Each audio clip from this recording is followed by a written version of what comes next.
The second structure is body centered cubic structure. Body centered cubic structure BCC.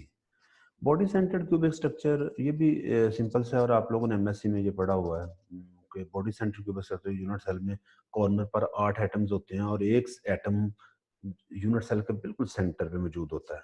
तो हम कह सकते हैं ये बॉडी सेंटर्ड एटम है। तो इसकी वजह से शायद इसे, बल्कि यकीनन इसे बॉडी सेंटर्ड क्यूबिक स्ट्रक्चर कहते हैं। ये भी क्यूबिक है, इसकी भी हर साइड जो है उसकी लेंथ एक जैसी होगी, लेकिन नंबर ऑफ एटम्स डिफरेंट होंगे। अगर आप लोग इसमें देखें तो एडिशनल एटम सेंटर पे एक रखा हुआ है, तो वो एक एटम चूंकि सारे का सारे इस यूनिट सेल के अंदर है, एक वो एटम और कॉर्नर के 8 एटम जो है वो मिला के एक एटम बनता है, क्योंकि एक कॉर्नर का एक एटम 1/8 शेयर करता है, तो 8 एटम मिलकर एक बनेंगे। एक एटम कॉर्नर का सारे एटम को मिला के, और एक एटम जो सेंटर के अंदर यूनिट सेल के अंदर है वो तो पूरा इसी यूनिट सेल के अंदर है, लिहाजा दो एटम्स होंगे इस यूनिट सेल के अंदर। तो हम कह सकते हैं number of atom per unit cell वो 2 है। और ये क्यूबिक है, इसलिए इसके तमाम इंटरफेशियल एंगल 90 होंगे और हर साइड की लेंथ जो है वो सेम होगी, और हमने उसको ए का नाम दिया। यहाँ मेंशन नहीं किया हुआ, लेकिन आप लोग याद रखिएगा, हमने आगे जब हम एटॉमिक पैकिंग फैक्टर फाइंड करेंगे तो हम उसको यही कहेंगे। अगर कोऑर्डिनेशन नंबर देखें तो इसका कोऑर्डिनेशन नंबर 8 है, उसका सिंपल क्यूबिक का 6 था और इसका 8 है। कैसे? अगर आप एक बॉडी सेंटर्ड एटम को लें तो उसके नियरेस्ट नेबर्स में जो एक जैसे डिस्टेंस पर एटम मौजूद है वो 8 हैं, तो इसलिए इसका कोऑर्डिनेशन नंबर 8 बनता है। अगर हम इस यूनिट सेल को पूरे क्रिस्टल के अंदर रखकर देखेंगे, आप लोग इंटरनेट पे सर्च करेंगे तो आपको क्रिस्टल स्ट्रक्चर मिल जाएगा जिसके अंदर यूनिट सेल ये बॉडी बीसीसी रखा हुआ है। तो आप लोग देखेंगे कि हर कॉर्नर एटम जो है ये दूसरे जो नेबरिंग यूनिट सेल है उसका बॉडी सेंटर्ड ही होता है। तो हर कॉर्नर एटम ले ले या सेंट्रल एटम, हर एटम जो है वो 8 नियरेस्ट नेबर के साथ कोऑर्डिनेट करता है, इसलिए इसका कोऑर्डिनेशन नंबर 8 है। एटॉमिक पैकिंग फैक्टर इसका 0.68 है, यानी इसके अंदर नंबर ऑफ एटम्स का जो वॉल्यूम होता है यूनिट सेल के वॉल्यूम से, बेशक एटम का वॉल्यूम तो कम होता है, लेकिन एटम्स का वॉल्यूम सिंपल क्यूबिक के हिसाब से कुछ ज्यादा होता है, यानी इसके अंदर एटम ज्यादा भरे होते हैं। या आप ऐसे भी कह सकते हो कि एक सिंपल क्यूबिक आपके पास मटेरियल है और एक मटेरियल है बॉडी सेंटर्ड का, तो जो बॉडी सेंटर्ड का मटेरियल होगा इसमें एटम का वॉल्यूम ज्यादा होगा as compare to simple cubic. अगर हम इसके वॉल्यूम की बात करें, हम सॉरी सेल वॉल्यूम,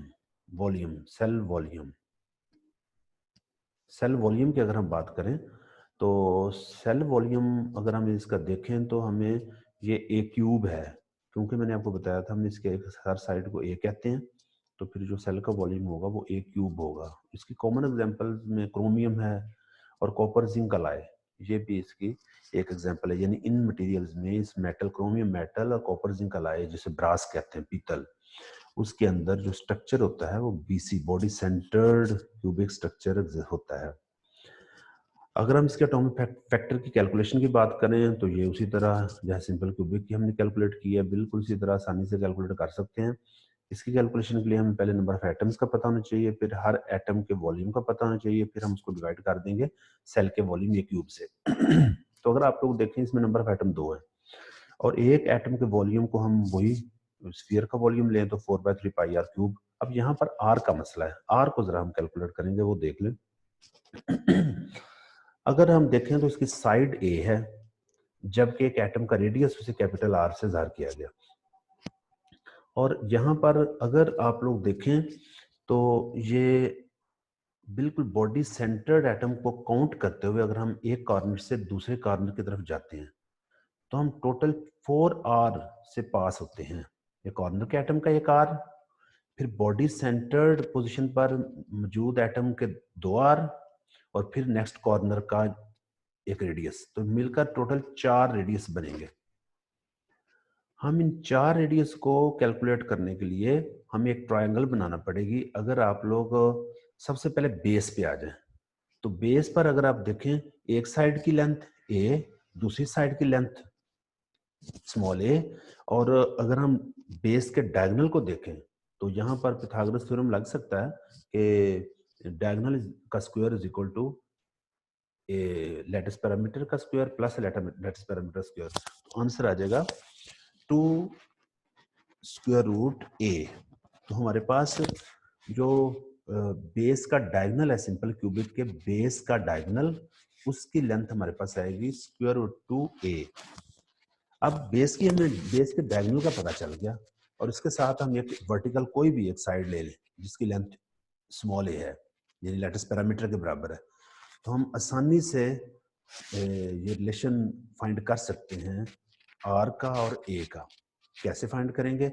हमें आर का तो पता है, सॉरी, हमें जो डायगोनल, वो डायगोनल जो एक कॉर्नर से स्टार्ट होता है, बॉडी सेंटर्ड एटम से गुजरते हुए दूसरे कॉर्नर तक जाते हैं, हमें ये पता है कि ये 4r के इक्वल है। बेस के डायगोनल की लेंथ का हमें पता चल गया स्क्वायर रूट 2a है, और वर्टिकल जो पोजीशन है, वर्टिकल साइड, उसके लेंथ का हमें पता है वो है a। तो यहाँ भी आप पाइथागोरस थ्योरम लगाएं तो 4r का square is equal to a का square plus square root two a का स्क्वायर। तो अगर हम इसको सॉल्व करें तो 4r जो है वो स्क्वायर रूट 3a के इक्वल बनेगा। तो यहाँ से r a फाइंड करना चाहो तो a किसके इक्वल आएगा, सॉरी r अगर फाइंड करना चाहो तो r आएगा square root 3/4 multiply by a। तो जब आप लोग ये r क्यूब की वैल्यू इसमें पुट करेंगे तो हमारे पास ये रिलेशन नीचे जो आपको नजर आ रहा है वो बनेगा। ये number of atom per unit cell 2 और वॉल्यूम ऑफ एटम 4/3 पाई 3 का square root a square root over 4 सारे का क्यूब डिवाइडेड बाय क्यूब। तो आप इसको क्यूब ए क्यूब से कैंसिल करके इसको सॉल्व करेंगे तो आपको रिजल्ट मिलेगा ये 0.63। तो atomic packing factor of body centred cubic structure का 0.68 होगा, यानी 68% यूनिट सेल के अंदर एटम्स का वॉल्यूम है और बाकी जो वॉल्यूम है 32% वो एम्प्टी है। नेक्स्ट स्ट्रक्चर है फेस सेंटर्ड क्यूबिक स्ट्रक्चर, और ये है FCC face centred cubic structure. Face centred cubic structure अगर आप लोग फिगर में देखें तो फेस सेंटर्ड क्यूबिक स्ट्रक्चर भी एक क्यूब ही है। इसकी हर साइड को भी हम ए कहेंगे क्योंकि ये क्यूबिक है। So each side of this structure is a, of the unit cell is a, and interfacial angle is definitely 90 degree. और इसके अलावा यहाँ पर एडिशनल एटम्स हर फेस पर मौजूद हैं। चूंकि एक क्यूब के 6 फेस होते हैं तो हर फेस पर एक एडिशनल एटम मौजूद है। तो 6 एटम्स फेस पर हैं और 8 एटम कॉर्नर्स पर हैं। अगर हम number of atoms per unit cell बात करें तो कॉर्नर के 8 एटम मिलकर एक एटम बनाएंगे, और फेस का हर एटम हाफ कंट्रीब्यूट कर रहा है इस यूनिट सेल को, क्योंकि उसके साथ जब दूसरा यूनिट सेल लगेगा तो हाफ एटम का जो वॉल्यूम है वो दूसरे यूनिट सेल में जाएगा। तो हर फेस का एटम हाफ कंट्रीब्यूट करता है यूनिट सेल को, और हर कॉर्नर का 1/8 करता है। तो कॉर्नर के तो 8 मिलकर 8 मल्टीप्लाई 1 8 इज इक्वल टू 1। और चूंकि फेस पर 6 एटम्स हैं और हर एक हाफ कर रहा है तो 6 multiply by 1/2 is equal to 3। तो total number of atoms per unit cell 4 होंगे। ये बहुत समझने वाली बात है। कॉर्नर का 1 और फेस 6 फेसेस के 3 एटम्स, तो ये टोटल 4 होंगे। इसका कोऑर्डिनेशन नंबर 12 है। कोऑर्डिनेशन नंबर 12 है। ये कोऑर्डिनेशन नंबर 12, इसको अगर इसके नियर बाय जब एटम को हम देखेंगे तो ये 12 को कंट्रीब्यूट कर रहा है। आप किसी एक एटम की बात करें, किसी फेस के एटम को के कोऑर्डिनेशन को समझना थोड़ा आसान है, कॉर्नर को थोड़ा मुश्किल है। लेकिन जब आप एक क्रिस्टल में देखेंगे तो कॉर्नर भी तो किसी फेस पर मौजूद होगा, उस वक्त तो आप कॉर्नर को भी समझ सकते हैं। लेकिन इस केस में जब एक आपको यूनिट सेल नजर आ रहा है तो उसमें आप फेस को अगर आप देखें तो आप बिल्कुल वही रूम के फ्लोर पर जो एटम है, अगर आप उसको देखें तो 4 तो उसके सराउंडिंग में एटम मौजूद है, तो 4 वो हैं। और उतने ही डिस्टेंस पर 4 कॉर्नर पर मौजूद हैं, और अगर आप लोग देखें तो उतने ही डिस्टेंस पर 4 फेसेस पर मौजूद होंगे नीचे, और 4 फेसेस पर ऊपर मौजूद होंगे। तो टोटल 12 इसका कोऑर्डिनेशन नंबर बनेगा, कोऑर्डिनेशन नंबर 12 बनेगा कि 4 एटम कॉर्नर्स के 4 एटम नियर बाय फेस के और 4 एटम ऊपर वाले फेस के ऊपर, जिसके ऊपर हम क्यूब रखते हैं, जिसमें ये फेस के एटम कंट्रीब्यूट कर रहा है, इसके ऊपर अगर देखें तो ऊपर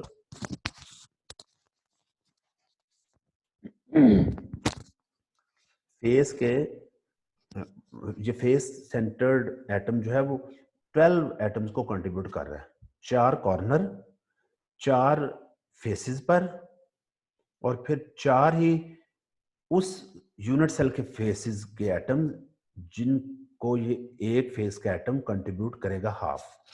तो ये टोटल 12 कोऑर्डिनेशन नंबर बनता है। अगर हम एटॉमिक पैकिंग फैक्टर की बात करें तो इसका 0.74 है, यानी इसका एटॉमिक पैकिंग फैक्टर बीसीसी से भी ज्यादा है, यानी 74% जो वॉल्यूम है वो एटम्स ने घेरा हुआ है, यूनिट सेल के अंदर भरा हुआ है यूनिट सेल 74%, और बाकी जो 26% है वो एम्प्टी है। तो इसकी डिटेल जो है वो नेक्स्ट स्लाइड में आ रही है।